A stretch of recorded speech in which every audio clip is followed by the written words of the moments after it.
तो हमारा पहला जो विभाजन होता है लेवल, वो होता है gender based. You are a female, you are a male, है ना। लेकिन ये बात हर व्यक्ति जो आध्यात्मिक ग्रंथों को पढ़ रहा है, शास्त्रों को पढ़ रहा है, वो समझने लगता है कि स्त्री अर्थात स्त्री शरीर या पुरुष अर्थात अर्थात पुरुष शरीर नहीं होता। शूद्र के लिए सेंट्रल है शरीर। उसका कोई भी काम शरीर के ही तल पर होता है, मन तक तो वो पहुंचता ही नहीं है। और इन दिस लाइट अगर ये हम कहें कि हम सब पैदा तो शूद्र ही होते हैं, तो वो बिल्कुल गलत नहीं होगा। गरुड़ पुराण कहता है कि जब व्यक्ति की मृत्यु आती है, जब शरीर छोड़ना होता है, तो उसे 1000 बिच्छुओं के डंक के भांति कष्ट होता है। ये शरीर छोड़ना इतना कष्टदायी होता है। आपको क्या लगता है लोग ऐसे क्यों डट के रहते हैं? जिस समय आप इस इस इस स्तर का कष्ट झेल रहे हो, उस समय आपको कृष्ण याद आएंगे। यहाँ तो थोड़ा सा दुख में हम कृष्ण ही भूल जाते हैं। अपने दुख में दुखी होकर के मेरे साथ ये हो गया, मेरा पति ऐसा, मेरी पत्नी ऐसी, लटक जाते हैं। उस क्षण में हमको कृष्ण याद आएंगे।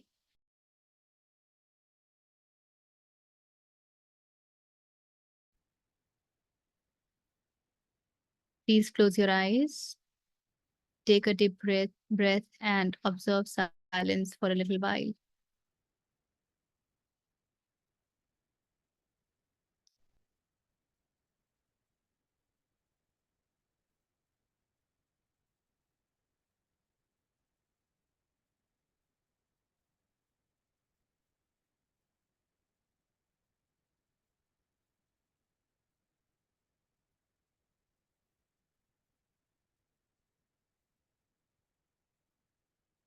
Get centered, get grounded.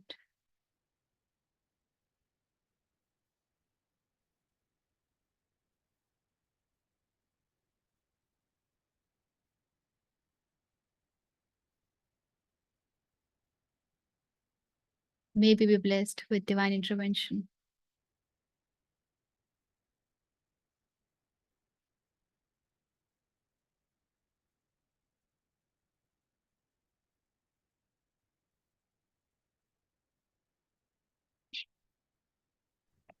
स्वागत है। स्वागत है।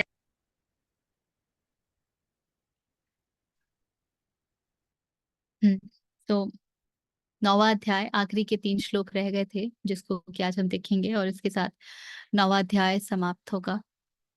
और अगले शुक्रवार हम नहीं मिलेंगे। उसके बाद जब हम मिलेंगे तो 10वां अध्याय आरंभ करेंगे। ठीक है ना? कोई प्रश्न है या कुछ भी है ऐसा अभी तक जो?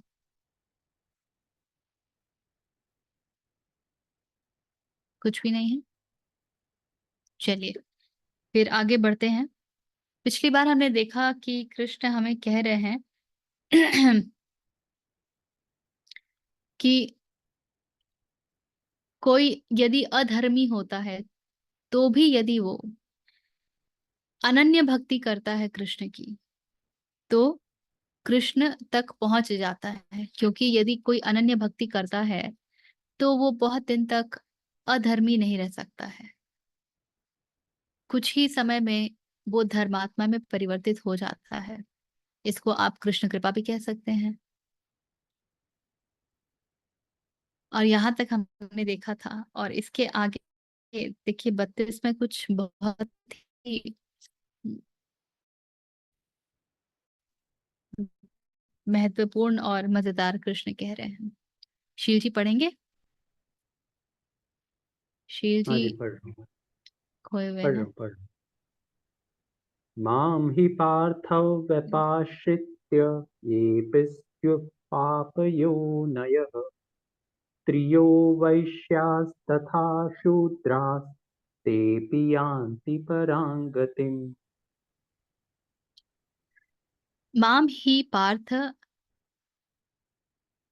व्यपाश्रित्य, माम तो मुझ में, ही सर्टेनली पार्थ व्यपाश्रिता इज टेक रिफ्यूज, जो थोड़ा बहुत उनकी में जाता है।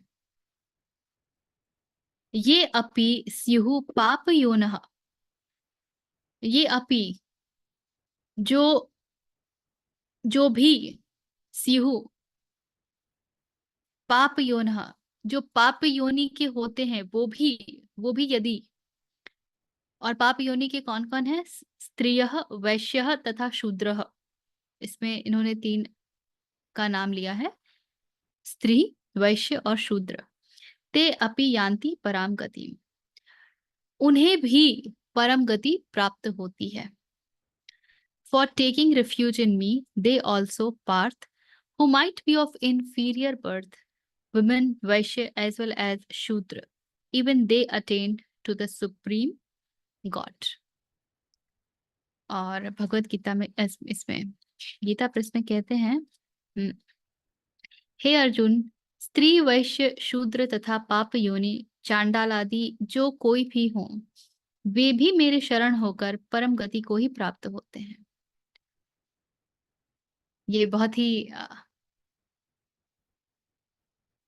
क्या कहते हैं उसको, स्कैंडलस वाला श्लोक बड़े आराम से बन सकता है, क्योंकि वैसे ही ये कथन सम नारी है ना, तुलसीदास का है ना, ये सब ताड़न के अधिकारी। ढोल गमार शूद्र पशु नारी, हाँ मानस में। हाँ, मानस में ये है ना, तो ये वैसे ही इसने बहुत ज्यादा फेमिनिटी का एकदम हिसाब किताब लगाया हुआ है कि स्त्री को ऐसे कैसे कह दिया। यहाँ पे ये ना तीनों शब्दों को बहुत अच्छे से समझना होगा किसी भी निष्कर्ष में पहुंचने से पहले। आपको समझना होगा कि स्त्री क्या है, वैश्य क्या है, शूद्र क्या है, और पाप योनि क्यों कहा जा रहा है।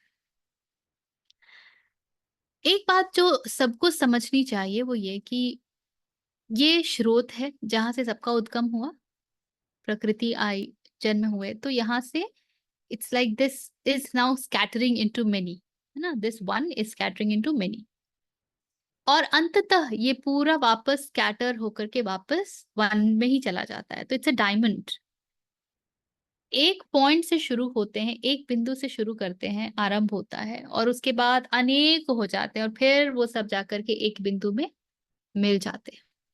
तो कोई कुछ भी हो, किसी भी स्थान पे हो जीवन के, यदि वो कृष्ण की अनन्य भक्ति करता है तो कृष्ण में ही समाहित हो जाना उसकी नियति है।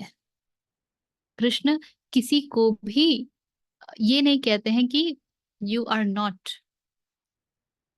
तो इसमें से ना हर एक को एक एक बार देख लेते हैं कि क्या कह रहे हैं। इंफीरियर बर्थ, जो हमने ये यहाँ से विभाजन होता है हमारा, पहले जो सब छिटक जाते हैं, अनेक में परिवर्तित होते हैं, तो हमारा पहला जो विभाजन होता है लेवल, वो होता है gender based. You are a female, you are a male, है ना। लेकिन ये बात हर व्यक्ति जो आध्यात्मिक ग्रंथों को पढ़ रहा है, शास्त्रों को पढ़ रहा है, वो समझने लगता है कि स्त्री अर्थात स्त्री शरीर या पुरुष अर्थात अर्थात पुरुष शरीर नहीं होता है। स्त्री यानी क्या? जो स्त्रैण गुण है, जैसे अ, दयनीय, जिसमें करेज नहीं है, पौरुष जिसमें कम है, ऐसा कुछ। बिल्कुल। त्रैण गुण में जो सबसे विशेष गुण होता है वो होता है प्रतीक्षा करना। A female accepts, if you look at a female body, this body accepts, it doesn't go. And one of the biggest गुण कहूं, पेशेंस, प्रतीक्षा कर पाना, क्रिएशन, रिसेप्टिविटी, ये स्त्रैण गुण में कुछ खास गुण को बोला गया है।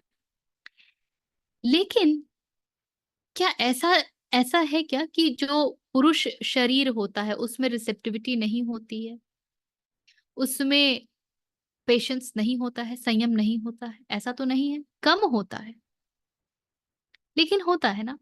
और कितनी ही स्त्रियों को भी हम जानते हैं जो स्त्री शरीर में है, जो आक्रामक होती हैं, अग्रेसिव होती हैं। आज के दुनिया में तो हम कॉर्पोरेट वर्ल्ड को इतने अच्छे से समझते हैं, अगर कोई स्त्री अग्रेसिव नहीं है तो वो ऊंचाई पे तो नहीं जा पाती। Being the milder version you don't achieve. वो एक गो गेटर वाली प्रवृत्ति चाहिए ही होती है। तो हर एक व्यक्ति स्त्रैणता और पौरुष का मिक्सचर है। और यदि मैं सांख्य के दृष्टि से देखूं तो पुरुष तो कोई है ही नहीं, हर व्यक्ति ही स्त्री है। पुरुष तो बस एक है, पुरुष बस एक है जो जिसको हम परम पुरुष कहते हैं।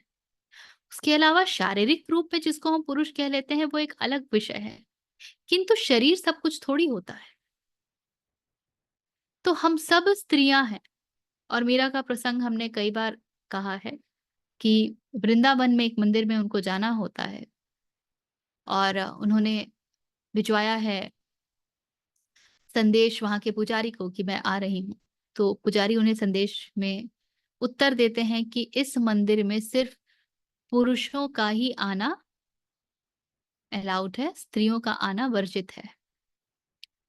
और मीरा उन्हें लिखवा भेजती हैं कि अच्छा, मुझे तो पता था कि सिर्फ कृष्ण ही एक पुरुष है, उनके अलावा भी कोई पुरुष है, ये तो आज ही समझ आया। और ये बात सुन के पढ़ के वो व्यक्ति हाथ जोड़ते मीरा के पैरों में गिर पड़ते हैं और मीरा को सादर लेके आते हैं, उनसे पूजा अर्चना करवाते हैं। तो पुरुष होना क्या है? पुरुष होना आत्मन में बसना है। तो सभी स्त्री हैं, सभी स्त्री हैं। और स्त्री का जो एक रूप और हम जानते हैं वो होती है चंचला, क्योंकि वो क्रिएटिविटी को जन्म देती है, उसमें जन्म देने की क्षमता होती है ना। तो स्त्री शरीर में जन्म देने की क्षमता होती है, स्त्रैणता में जन्म देने की गुणवत्ता होती है। Any person who is creative, आप देखेंगे, आपने ध्यान भी दिया होगा कई बार हम पाते हैं कि वो जो लोग म्यूजिक में के क्षेत्र में होते हैं, अ लॉट ऑफ टाइम उनकी चाल ढाल उसमें एक कोमलता होती है, उनकी भाव भंगिमा उसमें एक कोमलता होती है, उसमें वो आक्रामकता नहीं होती है। यू डोंट सी एकदम वो ये वाली स्थिति उनमें नहीं दिखती है। तो स्त्रैणता सब में है। तो जब कह रहे हैं कृष्ण कि स्त्री भी पहुंचती है, वो ये कह रहे हैं जिसने साधना न की हो वो भी पहुंचता है। जिसने सिर्फ अपने आप को दुनिया में झोंका है वो भी यदि अनन्य भक्ति करे तो पहुंचता है। एक कहानी है बेताल पच्चीसी की, जो हम लोग विक्रम बेताल देखा करते थे बचपन में। उसमें कहानी ये है कि बेताल सुनाता है कि एक राजा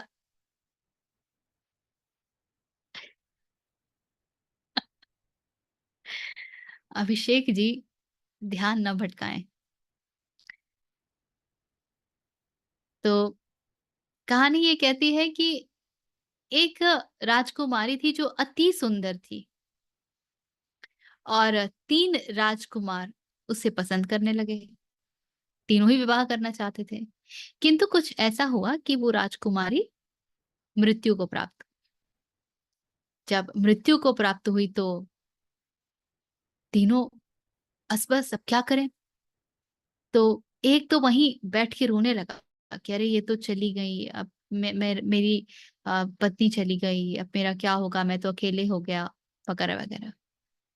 एक जो था उसने कहा कि नहीं, ये तो असंभव है, कुछ तो कारण होगा, इन्हें किसी प्रकार तो लाया जा सकता है, कुछ तो मंत्र वंत्र होंगे। और वो खोज में निकल जाते हैं ऐसे मंत्र की तलाश में कि जिससे ये राजकुमारी जीवित हो जाए।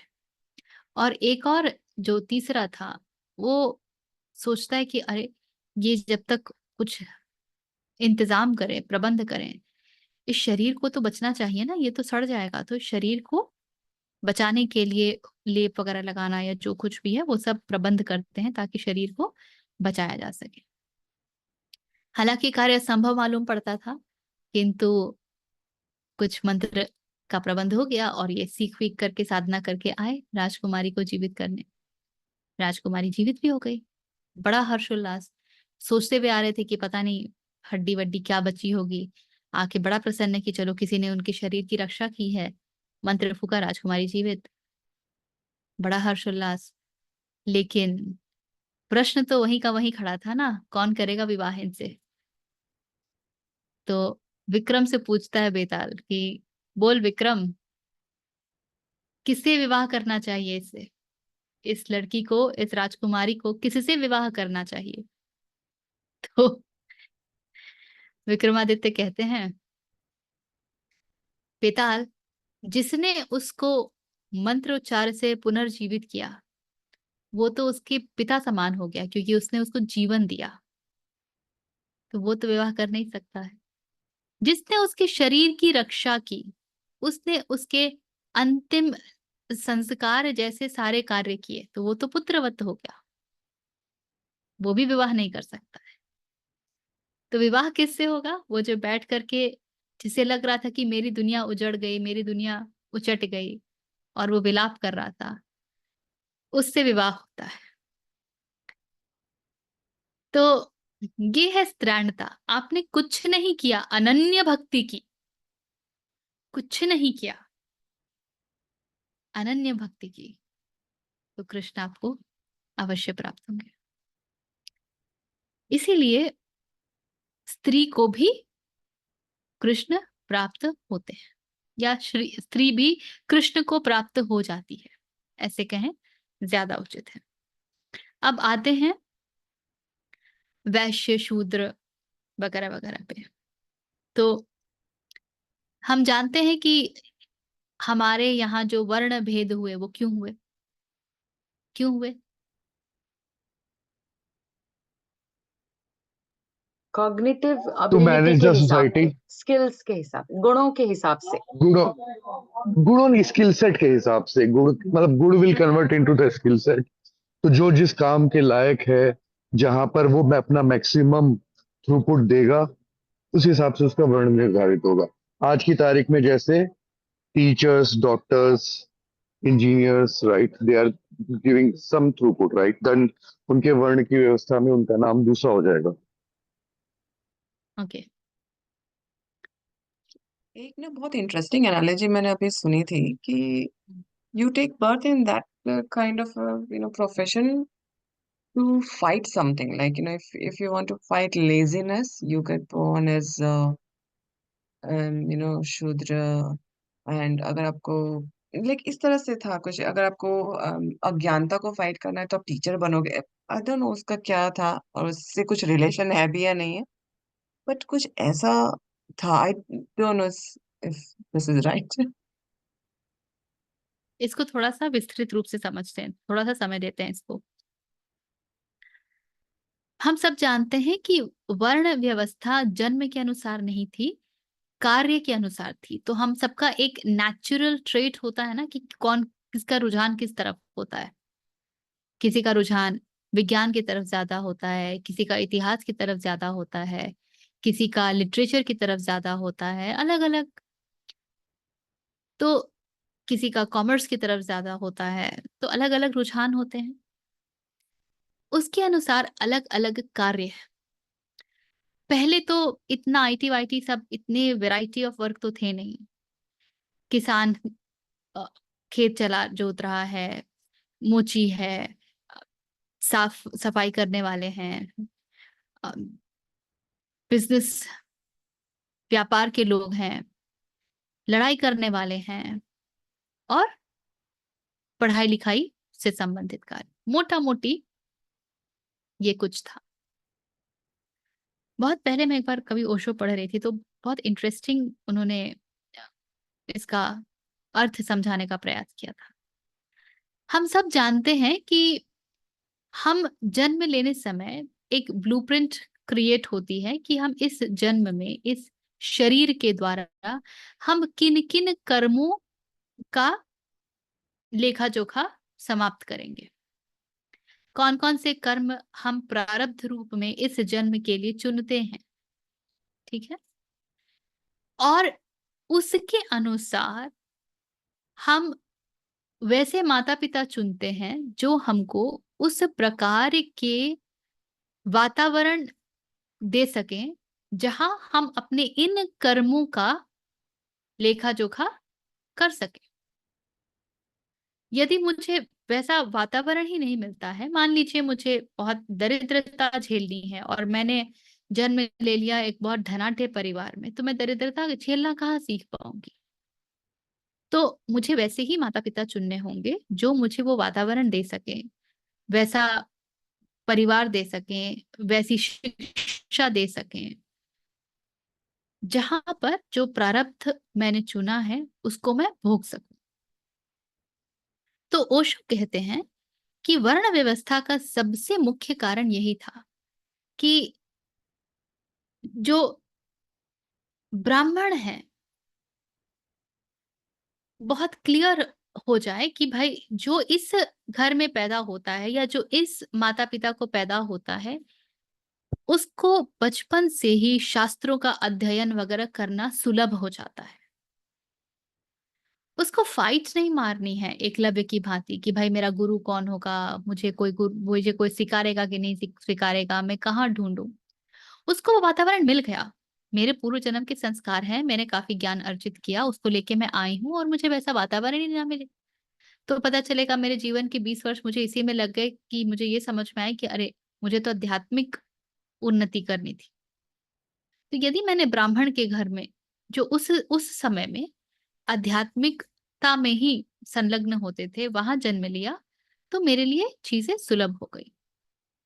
इसी प्रकार यदि मुझे करेजियस होना है या कुछ जन्म मृत्यु के गेम हिसाब किताब चुकाने हैं, अपने भीतर से कुछ डर निकालना है, तो मैं क्षत्रिय घर को वातावरण को चुन करके वहां पर जन्म ले सकती हूँ। वहां मुझे वो वातावरण मिलेगा जहां मुझे शस्त्र चलाना सिखाए जाएंगे वगैरह वगैरह। इसी प्रकार वैश्य और शूद्र भी।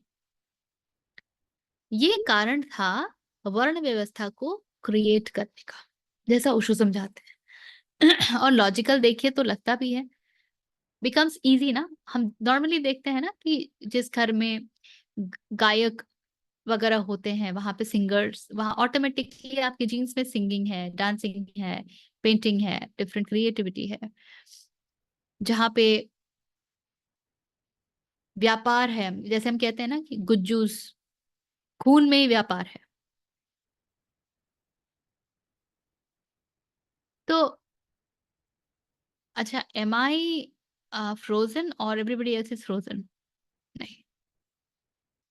तो क्या हो रहा है यहाँ पे, एक प्रारब्ध चुन करके उस वर्ण में हम पैदा ले रहे हैं, लेकिन ये हमारा दुर्भाग्य है कि आप उत्कृष्ट से उत्कृष्ट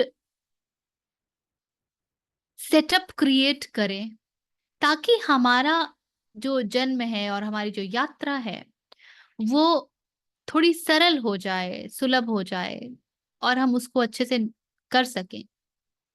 लेकिन मनुष्य का मन इतना पापी है कि वो हर चीज को ही करप्ट कर देता है। तो जिन्होंने ये बनाया वो चले गए, शायद कुछ वर्ष, 50, 100, 150, 200 वर्ष ये उचित तरीके से चला भी होगा, लेकिन फिर करप्शन, कुछ लोग जो जमींदार थे उनको अपना उल्लू सीधा करना था और धीरे धीरे धीरे धीरे। इसीलिए अंबेडकर जी ने जो अपनी किताब लिखी है उसमें उन्होंने पहले लाइन में लिखा है कि दलित वो नहीं है, I am not talking about the Dalit as per the varna vyavastha, because वर्ण व्यवस्था का दलित बिल्कुल भिन्न है। I am talking about what society has created. I'm not recalling his exact lines, but this is what he has meant. तो शूद्र कौन है? ब्राह्मण तो वो हो गया जो इस तरह के शास्त्र वगैरह पे इंगेज्ड है। क्षत्रिय वो हो गया जो लड़ने के लिए तैयार है। देखा जाए तो ब्राह्मण मन के ऊपर विजय प्राप्त कर चुका है। ब्रह्म सा आचरण है उसका, इसीलिए उसे ब्राह्मण कहा गया। मन पर विजय प्राप्त कर चुका है तो निश्चय ही शरीर पर भी विजय प्राप्त कर चुका है, इंद्रियों पर विजय प्राप्त कर चुका है, तो वो तो आगे निकल गया। क्षत्रिय कम से कम शरीर पर तो पूर्णतया विजय प्राप्त कर चुका है, इसीलिए वो मरने से नहीं घबराता है, इसीलिए वो लड़ने से नहीं घबराता है। अब आते हैं वैश्य पे, या पहले शूद्र को देख लेते हैं। शूद्र कौन है? वो जो चमड़े का काम करता है, जो जिसका काम बिल्कुल निचले स्तर का हम जिसको कहते हैं, जो शरीर से संबंधित सारे काम करता है। शरीर की सफाई है, संडास की सफाई है, and all of those kind of work, वही है शूद्र। तो शूद्र के लिए सेंट्रल क्या है? शूद्र के लिए सेंट्रल है शरीर। शूद्र के लिए सेंट्रल है शरीर। उसका कोई भी काम शरीर के ही तल पर होता है, मन तक तो वो पहुंचता ही नहीं है। और इन दिस लाइट अगर ये हम कहें कि हम सब पैदा तो शूद्र ही होते हैं, तो वो बिल्कुल गलत नहीं होगा, क्योंकि हम सब पैदा शरीर ही होते हैं ना। जो उसके आगे जा पाया, फिर वो शूद्र से वैश्य, ब्राह्मण, क्षत्रिय जो भी हो पाए। और 99% हम में से शूद्र पैदा होते हैं और शूद्र ही मर जाते हैं। आप देखिए ना, बॉडी आइडेंटिफिकेशन कितना गहरा होता है। हम कितना समय व्यतीत करते हैं शरीर की साजो सज्जा में। हम पतले हैं कि मोटे हैं, हमारे बाल कैसे हैं, हमारा रंग कैसा है, हमने कितना ऊपर से थोबड़ा लगाया हुआ है, हम कितने प्रभावित रहते हैं उन चेहरों से जो बड़े सुंदर दिखते हैं। आजकल कोरियन ग्लास लाइक स्किन का चर्चा चल रहा है। तो जो कुछ भी बाजार में मिलता है कि ये कपड़े हैं, ये जूते चप्पल हैं, वो किसको सजाता है? वो शरीर को ही तो सजाता है ना।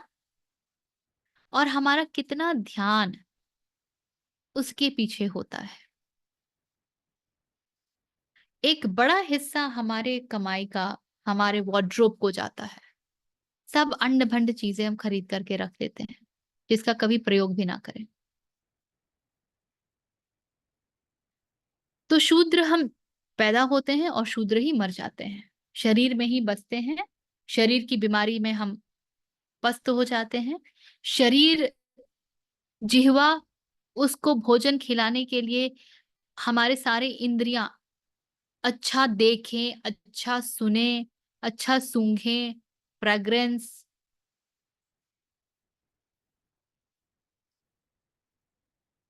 और उसके पीछे हमारी पूरी जीवन घूमती फिरती है। तो ये शूद्र है। वैश्य कौन है? वैश्य वो है जो अब शरीर में तो नहीं बस रहा, लेकिन उसके दिमाग में क्या चल रहा है? उसके दिमाग में चल रहा है, मैं क्या करूंगा तो ज्यादा पैसा आएगा।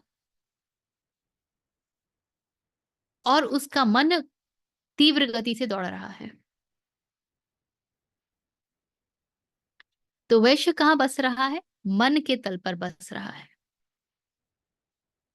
शूद्र शरीर के तल पर बस रहा है, वैश्य मन के तल पर बस रहा है। और स्त्रैणता क्या है वो भी हमने देख लिया।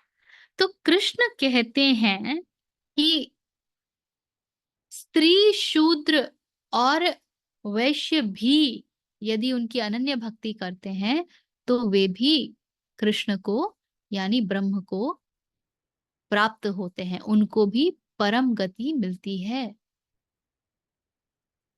Which means each one of us stand a chance. Each one of us has the potential.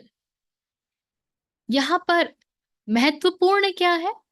Krishna कहते हैं कि ये भी अगर मुझ में शरण ले लें, for taking refuge in me. They also Parth, who might be of inferior birth. तो इनको क्या करना है? इनको कृष्ण शरण में जाना है. The only way, जब आपने कोई जन्मों की यात्रा नहीं की है, जब आप कुछ पास्ट से नहीं लेके आ रहे हैं और आपको दिखने लगा है कि जीवन क्या है, the only way to transcend is कि आप कृष्ण की शरण में चले जाएं. और शरण में जाने का क्या अर्थ है? शरण में एक तो जाने का क्या अर्थ है? ट्रस्ट एंड सरेंडरेंस का एक तो है, एंड ठीक. जैसे एक तो अनन्य भक्ति है. पहले तो अनन्य भक्ति and then trust and surrenderance. That is. तो और अनन्य भक्ति का अर्थ ये बिल्कुल नहीं है कि आप कोई काम छोड़ दें, सब काम छोड़ दें जो भी संसार के हैं. ये मैं बार बार बोल रही हूँ क्योंकि ऐसा लगता है जैसे मंदिर के आगे बैठ गए हैं घंटा बजाने के लिए 24 घंटे, या झोला उठा करके सड़कों पर नाचते हुए चले जा रहे हैं. वो ये अनन्य भक्ति नहीं, वो अनन्य भक्ति नहीं है. अनन्य भक्ति वो है कि आप जो कुछ भी कर रहे हैं वो सब कृष्ण को समर्पित है. देखिए, अनन्य भक्ति आएगी तो निष्काम कर्म स्वतः ही आ जाएगा. यदि सब कुछ कृष्ण को समर्पित है तो कामना किसकी बची? कर्म तो स्वतः ही निष्काम हो जाएंगे ना. सब कुछ कृष्ण का, जो मुझसे कृष्ण करवा ले. I am just an instrument in his hands. जो मुझे अच्छा लगा, सुखदाई लगा, वो भी उसकी कृपा. मेरे पास बड़े सारे दुख आ गए, वो भी उसकी कृपा. ना तो मैं उस समय अति प्रसन्न हूं, ना इस समय अति दुखी हूं. जब मुझे अच्छा भोजन मिला वो भी कृष्ण का प्रसाद, और जब मुझे भोजन में कुछ रूखा सूखा मिला, चाहे वो रोटी नमक ही क्यों ना हो, वो भी कृष्ण का प्रसाद. तो मेरा कोई चुनाव नहीं है, मेरा कोई चुनाव नहीं है. This is the highest level of choicelessness. मेरे पास पूरी क्षमता है कि मैं फाइट मार जाऊं और इस संसार में बहुत कुछ परफॉर्म कर लूं, प्रोडक्टिव कर लूं और अटेन कर लूं. But I let go of all that because I have understood that that is not what is so important. So I'll do what is needed in this world for sustaining this body. And that's it. और वो भी जो मैं करती हूँ उसका जो फल आता है, जो एक्शंस का रिजल्ट आता है, उस पर मैं उंगली नहीं रखती हूँ कि ये मैंने किया, उसने मुझसे करवाया, वो ही जाने उसको क्या चाहिए इससे. ये है शरण में जाना. शरण में जाना पूर्ण श्रद्धा है. जब आप सत्य का के पांव को पकड़ के लटक जाएं, the 4th level of attraction, याद है 4 लेवल ऑफ अट्रैक्शन हमने किए थे, तो आप शरण में. तो कोई कहीं भी हो, इममटीरियल, कृष्ण इज टोटली निष्पक्ष. कोई प्रेफरेंस नहीं है, कोई गेम नहीं खेला जाता है कि तुम ही आओगे और तुम नहीं आओगे. हर वो व्यक्ति जो शरण में जा सकता है वो पहुंच जाएगा. जो शरण में जा सकता है उसमें अर्जुन वाले गुण होंगे ही, और जो शरण में नहीं जाना चाहता है उसमें दुर्योधन वाले गुण होंगे ही. इसको ऐसे भी जान लीजिए. ठीक है, इसमें और कुछ है? इसमें एक अगेन ऑप्टिमिस्टिक वो है कि किसी की भी शुरुआत कहीं से भी हो, वो बिल्कुल. स्त्रैण्य स्तर से, शूद्र वैश्य किसी भी स्तर से हो, फाइनली वो वहां पे जा सकता है. So there is basically no qualification criteria except for knowing that that's where the final destination is. सिर्फ उस ज्ञान की शायद आवश्यकता है. Qualification is not based on where you have taken birth, in which varna you have taken birth, in which community, family you have taken birth, with what tendencies you have taken birth, these are not the qualification. आपने अंग्रेजी school से पढ़ाई की हो या Hindi medium से या state board से, हर व्यक्ति एलिजिबल है यदि वो श्रद्धा रखता है, शरण में जाने को तैयार है। ठीक है, मुझे चलिए 30। एक प्रश्न जो है ना लास्ट वीडियो से है कि उसमें ऐसा था ना कि जो भी दुराचारी ऐसा कुछ था वो होगा, उसका भी कल्याण हो जाएगा, ये हो ही जाता है। तो यहाँ पे फिर मेरे मन में ना रावण का आया था एग्जाम्पल। ये रावण जो है वो उतना इतना ज्ञानी, इतना परम भक्त, और उन्होंने कितना अच्छे से लिखा भी था, तो फिर वो फिर भी क्यों वो आसुरी जो टेंडेंसी है वो क्यों नहीं खत्म हुई? और फिर दूसरा ये भी आया था कि अगर मैं पूरा जिंदगी ये सब अनाचार करती रहूं, फिर लास्ट में भगवान का नाम लेके क्या मेरा कल्याण हो जाएगा? तो फिर वो कर्मों का क्या होगा? लेकिन कुछ तो पनिशमेंट मिलना चाहिए ना। जीवन में कुछ तो ऐसा आवश्यक है जिसके कारण अंततः उस क्षण में आप ईश्वर का नाम ले सकें। गरुड़ पुराण कहता है कि जब व्यक्ति की मृत्यु आती है, जब शरीर छोड़ना होता है, तो उसे 1000 बिच्छुओं के डंक की भांति कष्ट होता है। ये शरीर छोड़ना इतना कष्टदायी होता है।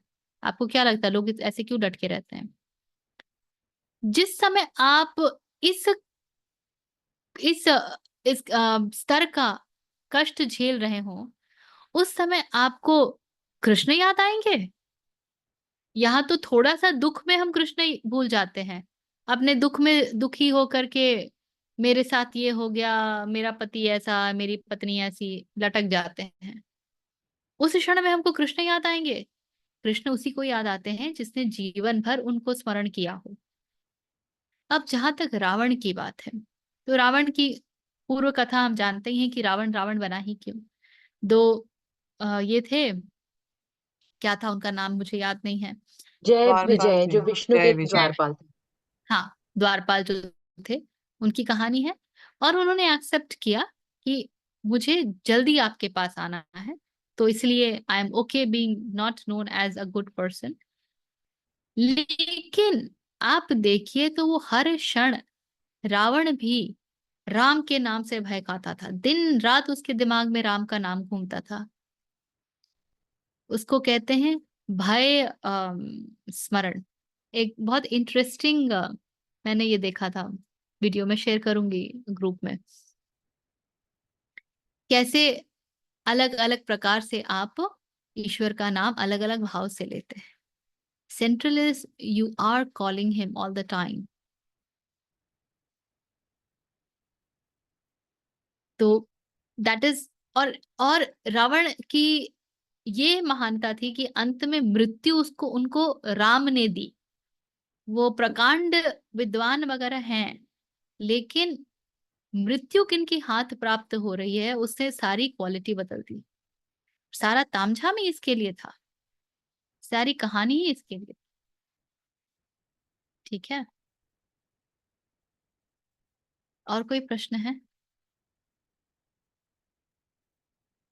चलिए 33rd 33वां। किं पुनर्ब्राह्मणा पुण्या भक्ता राजर्षयस्तथा अनित्यमसुखल्लोकम् इमं प्राप्य भजस्व माम्।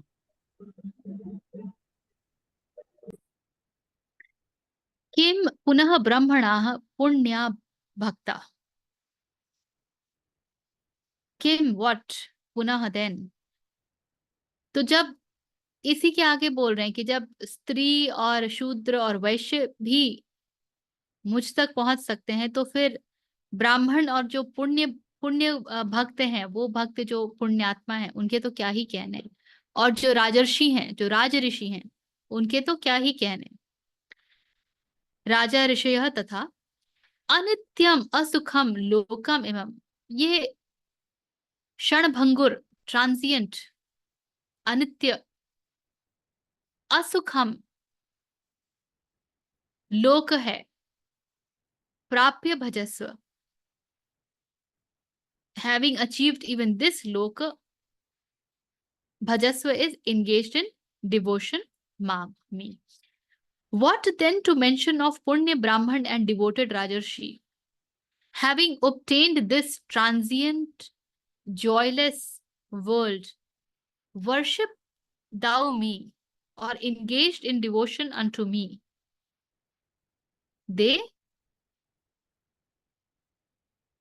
They also transcend. में क्या कहते हैं, फिर इसमें कहना ही क्या है, जो पुण्यशील ब्राह्मण तथा राजर्षि भक्तजन मेरी शरण होकर परम गति को प्राप्त होते हैं।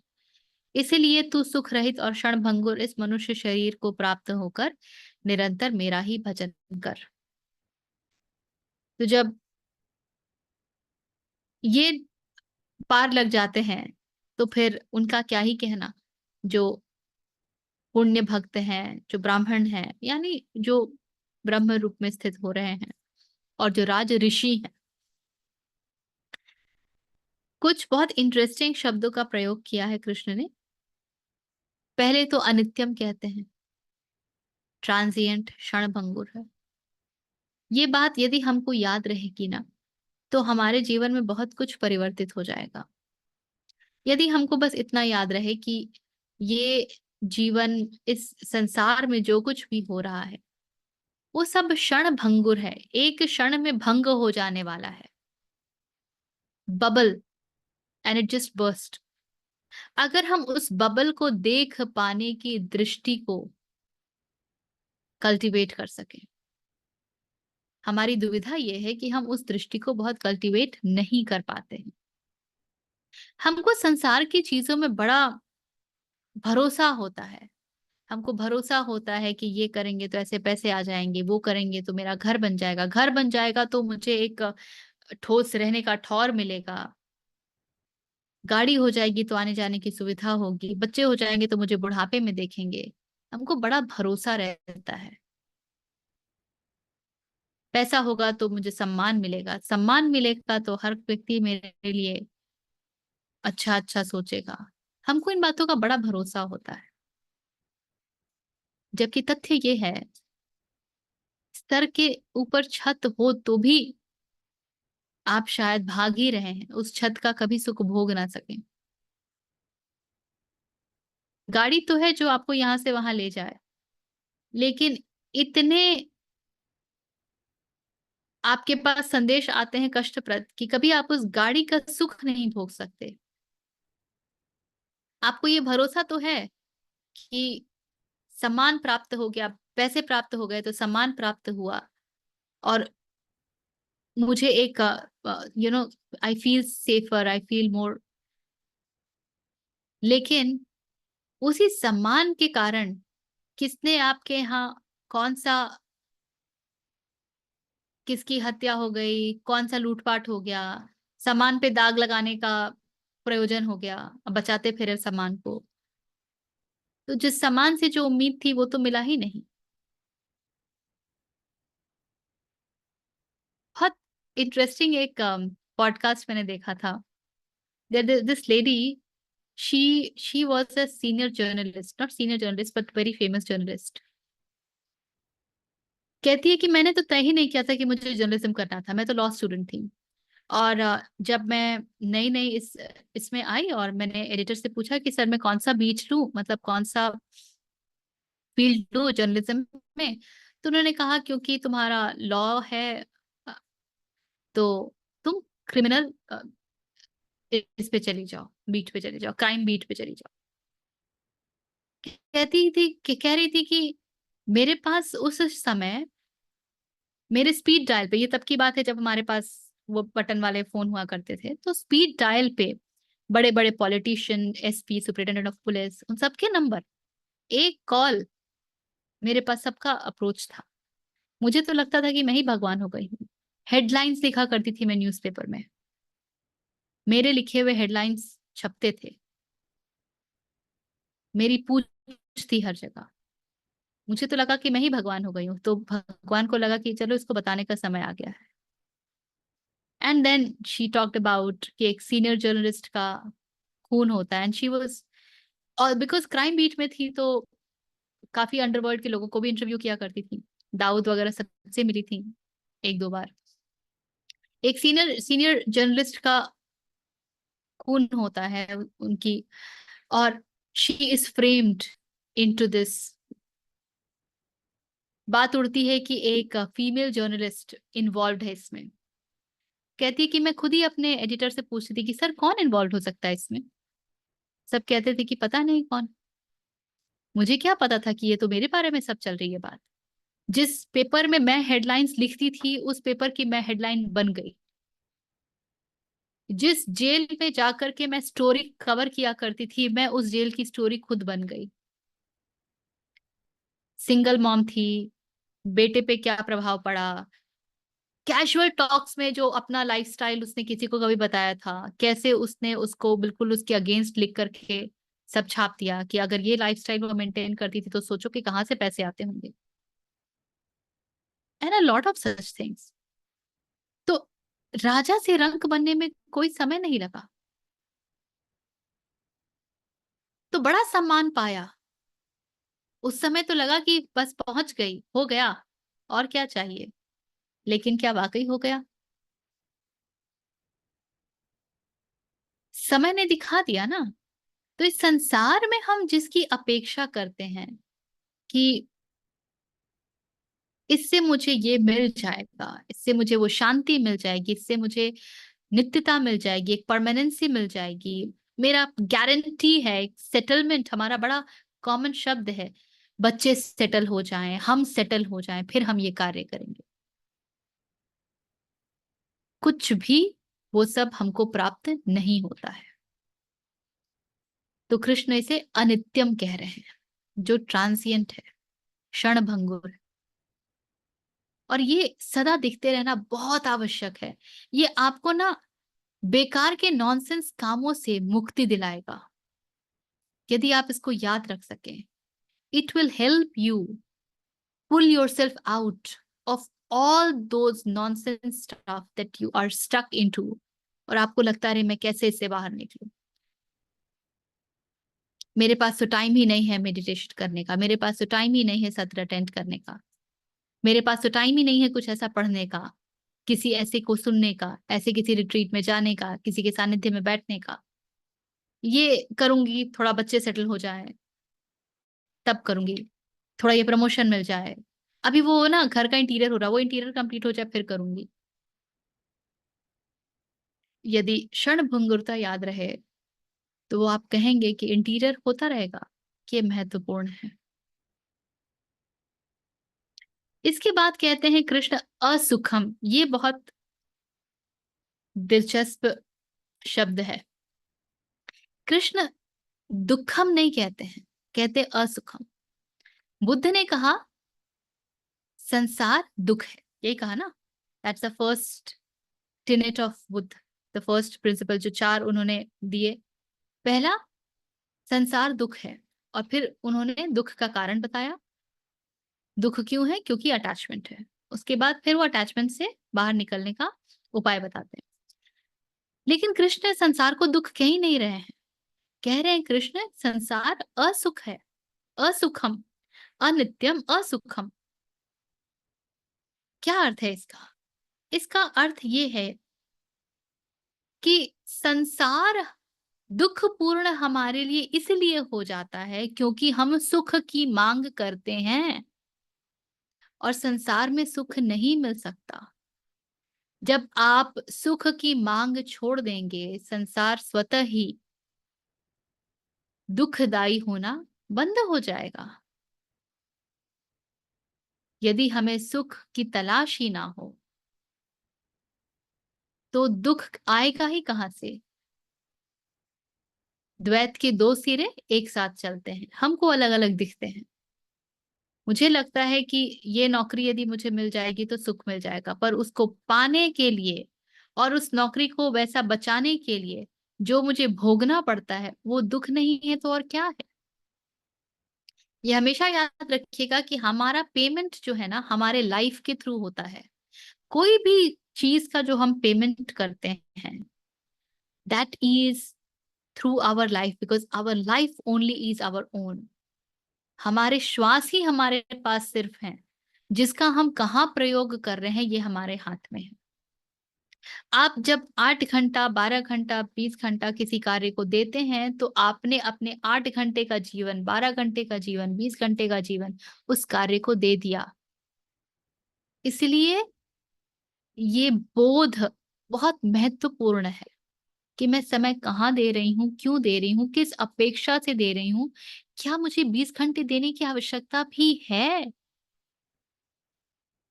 ये बोध बहुत महत्वपूर्ण है।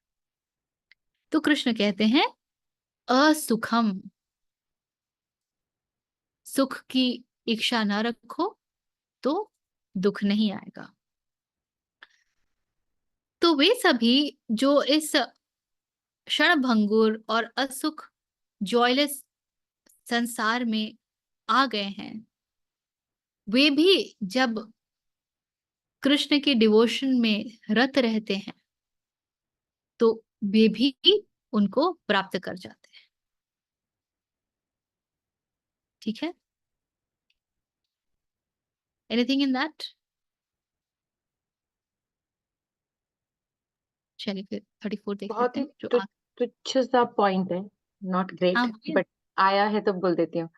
पहले पहले में था कि स्त्रियां, वैश्य, शूद्र सभी को अच्छी गति मिल सकती है अगर वो शरणागति ले तो एक एक नॉर्मल इंसान को ये प्रश्न आता है ना कि मैं तो इस कैटेगरी में नहीं हूँ, मैं तो थोड़ा उच्च कोटि का हूँ।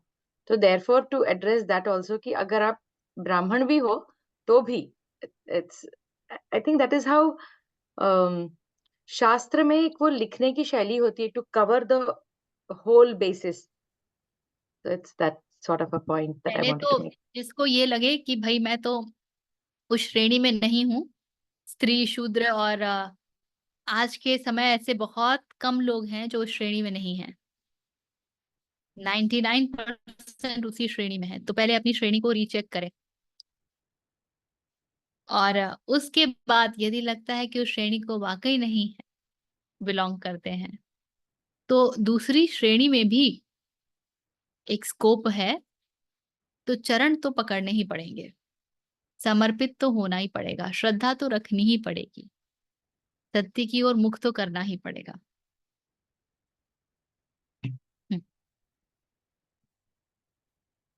34वें में वो बताते हैं कि ये सब जो वो कह रहे हैं कि शरणागत हो जाओ, अनन्य भक्ति रखो, तो ये कैसे रखा जाए, जो कि 9वें अध्याय का आखिरी श्लोक भी है। हाँ शील जी। मन्मना भव मद्भक्तो मद्याजी मां नमस्कुरु मामे वैश्यसि युक्त्वैवम् आत्मानं मत्परायणः।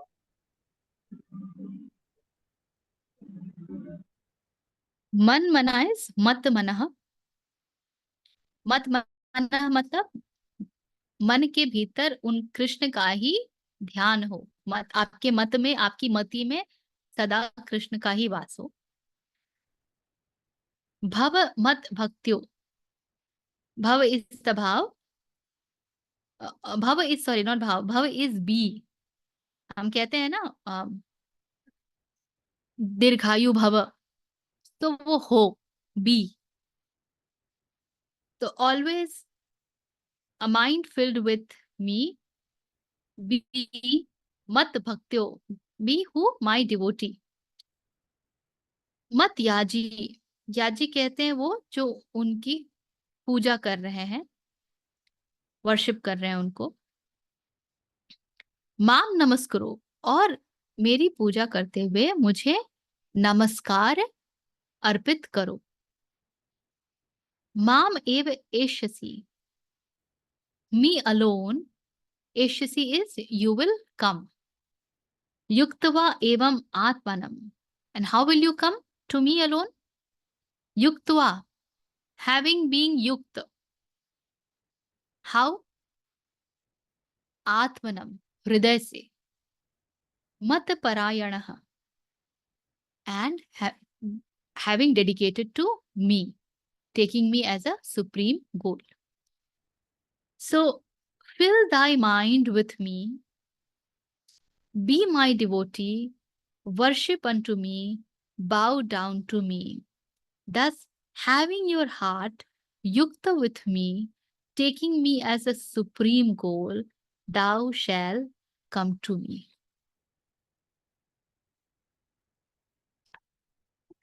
मुझ में मन वाला हो, मेरा भक्त बन, मेरा पूजन करने वाला हो, मुझको प्रणाम कर। इस प्रकार आत्मा को मुझ में नियुक्त करके मेरे परायण होकर तो मुझको ही प्राप्त होगा। इस संसार में ना, जब हम आध्यात्मिक यात्रा की बात करते हैं तो वो एक प्रक्रिया है, एक प्रोसेस है। सबसे पहले आपको संसार से दृष्टि हटानी होती है। ये जानना होता है कि संसार के आगे भी कुछ है और संसार सब कुछ नहीं है।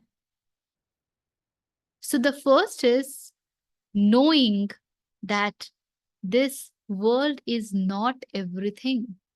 And so this is not the place where your mind should be attached to. तो मन सबसे पहले हमने संसार से हटा लिया।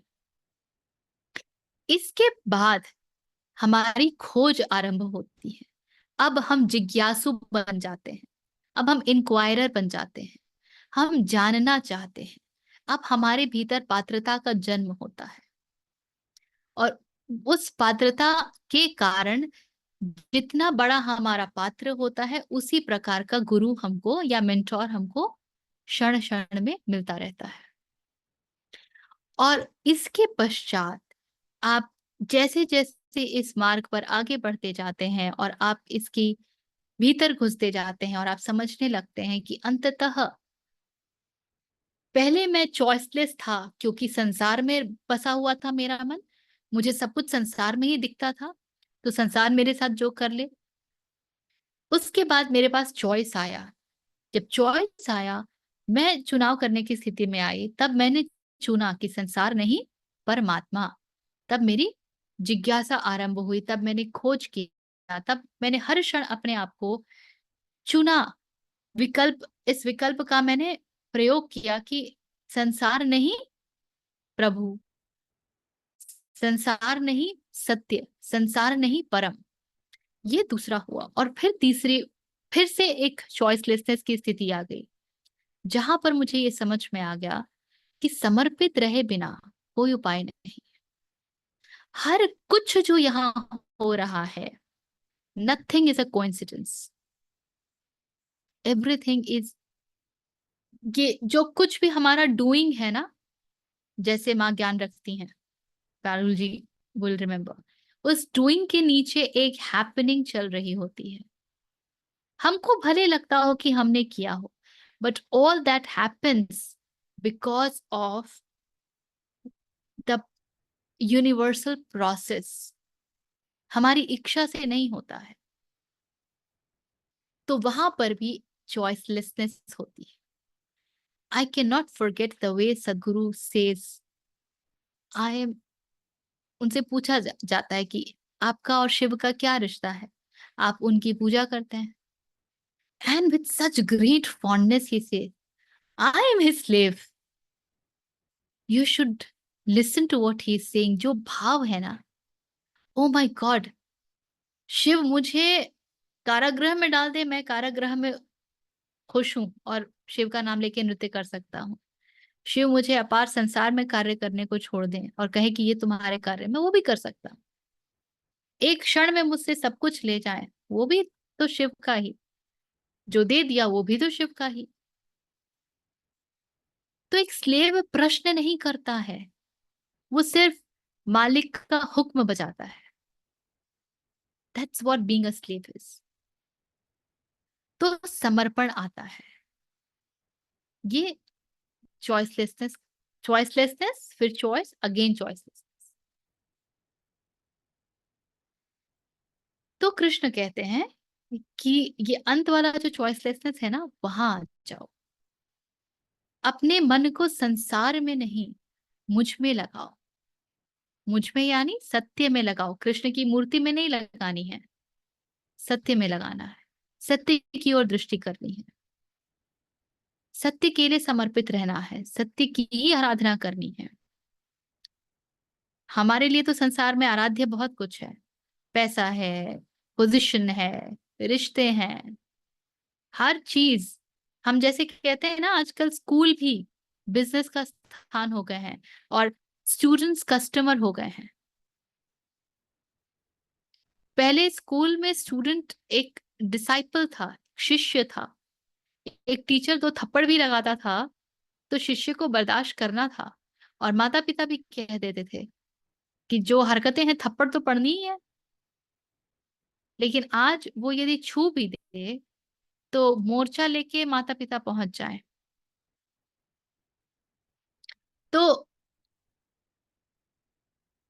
संसार में हम आजकल किस किस की पूजा कर रहे हैं? देखिए, जहां पे शिष्यत्व होना चाहिए वहां भी हमने कस्टमर बना दिया है। तो कृष्ण कहते हैं worship me and not all of this. नमस्कारम मुझे करो, मीन्स सत्य के समक्ष झुकिए और बाकी अंड बंड जगह ना झुके। लेकिन हम हर जगह झुकते रहते हैं यार, अपना उल्लू सीधा करने के लिए ना। ये तो हमारी भाषा होती है, उंगली टेढ़ी करने के नाम पे हम झुक भी जाएंगे, ये वो। और वो सब हमारा रोल प्ले नहीं होता है। मजेदार बात ये है, यदि वो रोल प्ले हो रहा हो तो एक बिल्कुल अलग बात है, तब तो आप लीला का हिस्सा होंगे। लेकिन वहां पर हम अपना स्वार्थ सिद्ध कर रहे होते हैं। तो bow down to me, thus having your heart युक्त with me। हृदय में कौन हो, यानी सेंट्रल कौन हो, हमारे लाइफ का केंद्र कौन हो, सत्य हो। Taking me as a supreme goal, और लक्ष्य भी हमारा वो ही हो। उसके अलावा और कुछ मिल गया रास्ते में तो बढ़िया। रास्ते में हो सकता है एक अच्छा रेस्टोरेंट भी मिल जाए और हो सकता है एक ढाबा भी ना मिले, all of that is fine. महत्व जब तीर्थ पे जाते हैं तो उस रास्ते का नहीं होता है, महत्व उस स्थल का होता है जहां तक की यात्रा करने के लिए आप इतना कष्ट उठाते हैं। एक्चुअली देखा जाए तो हमारे यहाँ तो तीर्थ स्थलों को ज्यादातर बनाया ही ऐसी जगह पे गया है जहां पहुंचना दुर्लभ हो। आजकल की इंफ्रास्ट्रक्चर में सब कुछ को सुगम बना देना एकदम स्टाइल हो गया है। तो हर जगह आप वैष्णो देवी भी जाएंगे तो पहले वो कौन कौन सी पहाड़ियों के भीतर से होकर के जाते थे, वो रास्ता इतना दुर्लभ हुआ करता था, लोग कहते थे यात्रा पे गए तो वापस आएंगे कि नहीं पता नहीं। लेकिन अब तो बीच में मैगी स्टॉल, टी स्टॉल, वैष्णव भोजनालय, माता का भोजनालय, सब कुछ उपलब्ध है। तो taking me as a supreme goal, thou shell come to me, जब ये सब कुछ रहेगा तो आप कृष्ण को अवश्य प्राप्त होंगे। हम्म। इति राज विद्या राज गुह्योगो नाम नवमो अध्याय।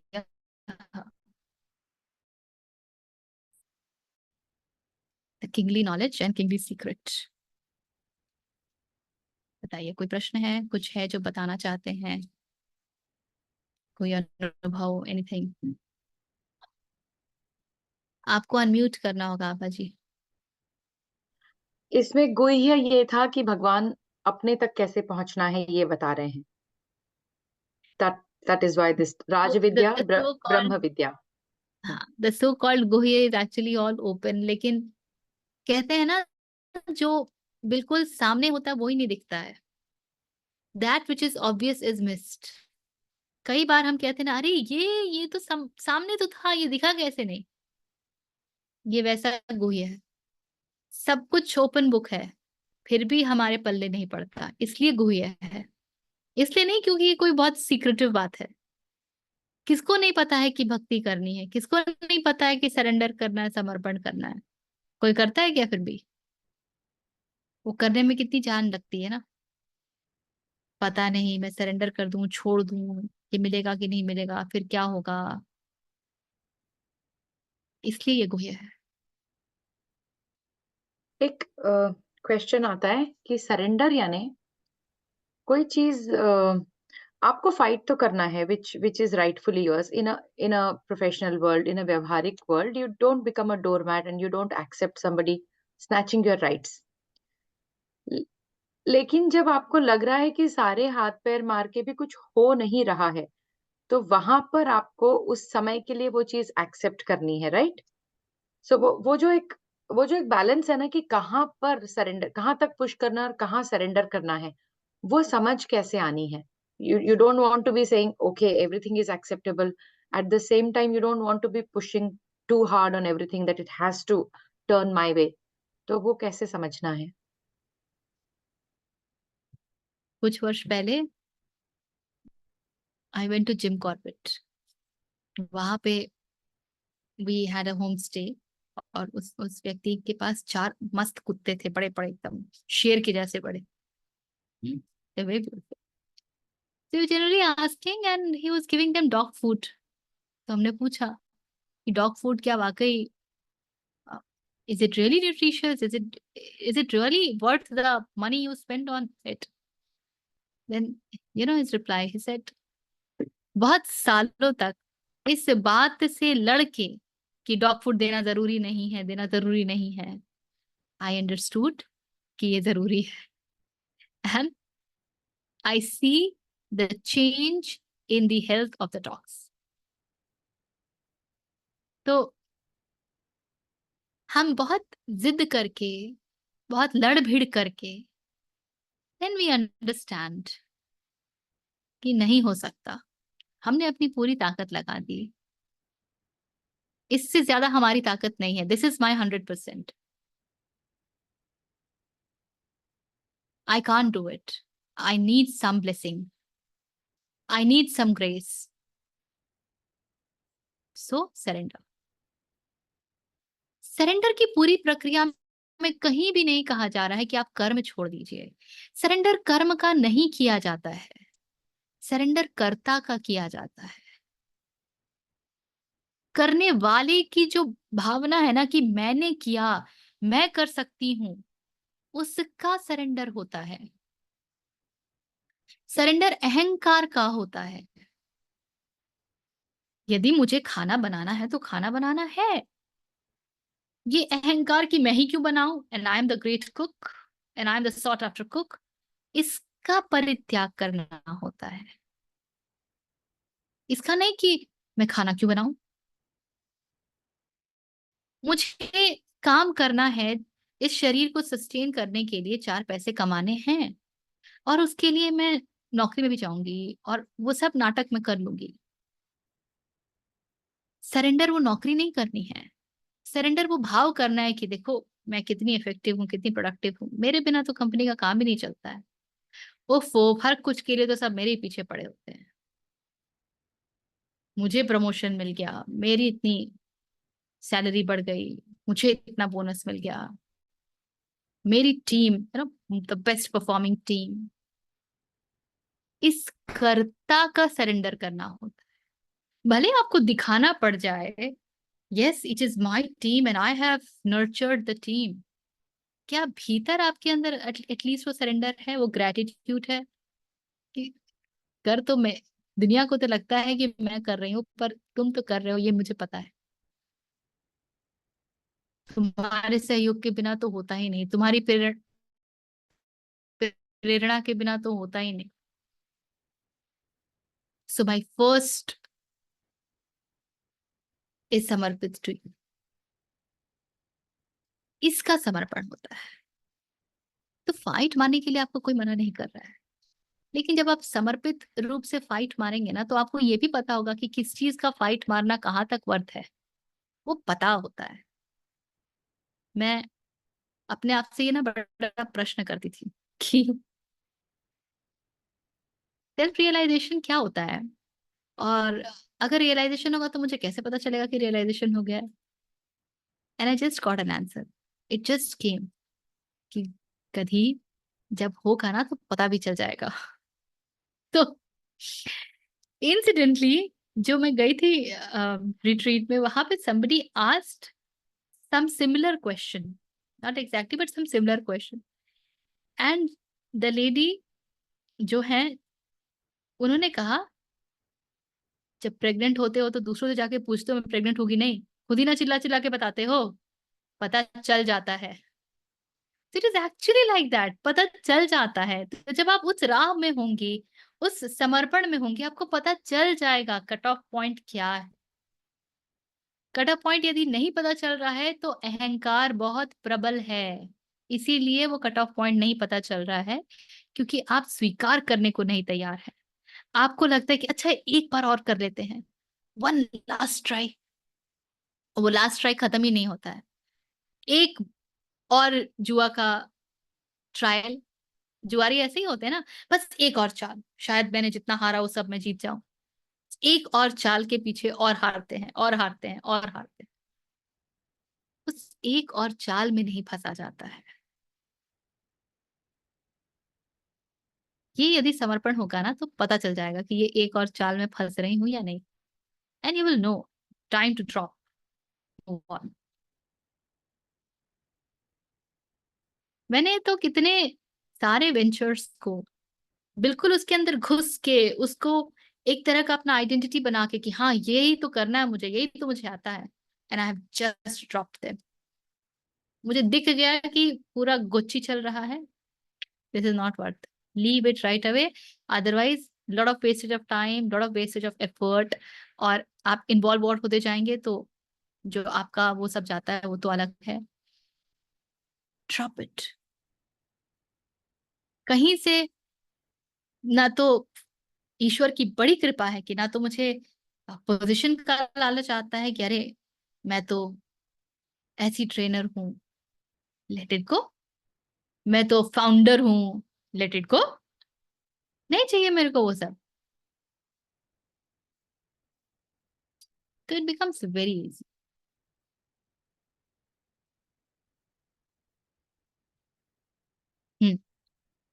एनीथिंग?